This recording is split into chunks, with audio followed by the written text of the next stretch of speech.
जय जय श्री राधे। अध्याय 1 श्लोक 42।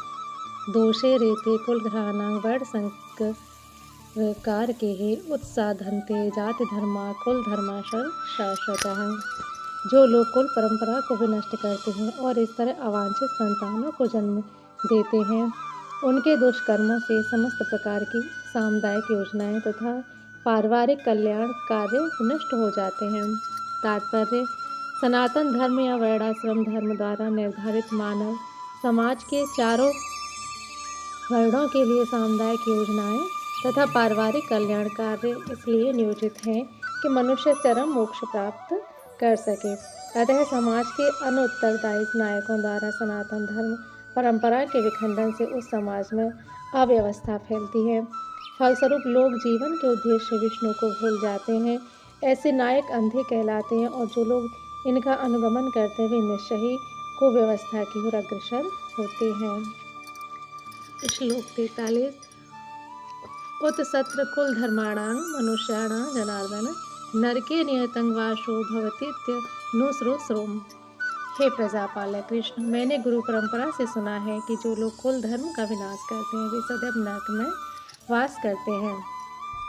तात्पर्य: अर्जुन अपने तर्कों को अपने निजी अनुभव पर न आधारित करके आचार्यों से जो सुन रखा है उस पर आधारित करता है। वास्तविक ज्ञान प्राप्त करने की यही विधि है। जिस व्यक्ति ने पहले से ज्ञान प्राप्त कर रखा है उस व्यक्ति की सहायता के बिना कोई भी वास्तविक ज्ञान तक नहीं पहुंच सकता। वर्णाश्रम धर्म की एक पद्धति के अनुसार मृत्यु के पूर्व मनुष्य के पाप कर्मों के लिए प्रायश्चित करना होता है। जो पापात्मा है उसे इस विधि का अवश्य उपयोग करना चाहिए। ऐसे किए बिना मनुष्य निश्चित रूप से नरक भेजा जाएगा, जहां उसने अपने पाप कर्मों के लिए कष्टमय जीवन बिताना होगा।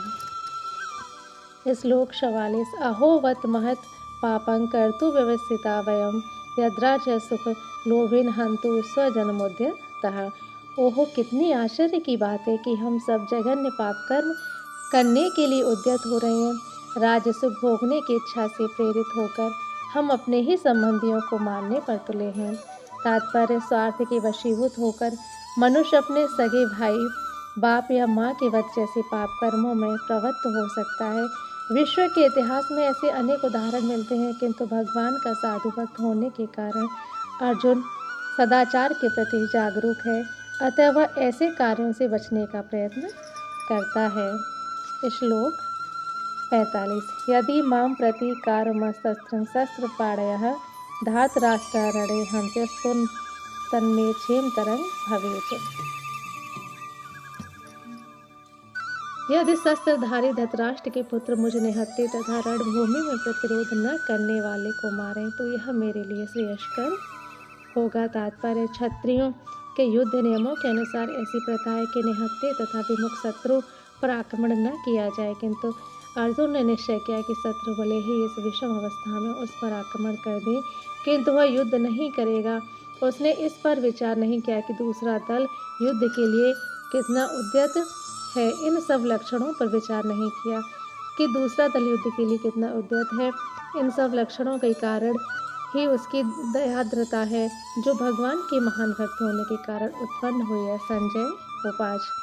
एवं मुक्तो वत्वार्जुनः संख्ये रथोपस्थो उपाविशत् विसर्ज्य सशरं चापं शोकसंविग्रहमानसः। संजय ने कहा, युद्ध भूमि में इस प्रकार कहकर अर्जुन ने अपना धनुष तथा बाण एक ओर रख दिया और शोक संतप्त चित्त से रथ के आसन पर बैठ गया। तात्पर्य: अपने शत्रु की स्थिति का अवलोकन करते समय अर्जुन रथ पर खड़ा हो गया था, किंतु वह शोक से इतना संतप्त हो उठा कि अपना धनुष बाण एक ओर रखकर रथ के आसन पर पुनः बैठ गया। ऐसा दयालु तथा कोमल हृदय व्यक्ति जो भगवान की सेवा में रत हो, आत्मज्ञान प्राप्त करने के योग्य है। इस प्रकार भगवद गीता की प्रथम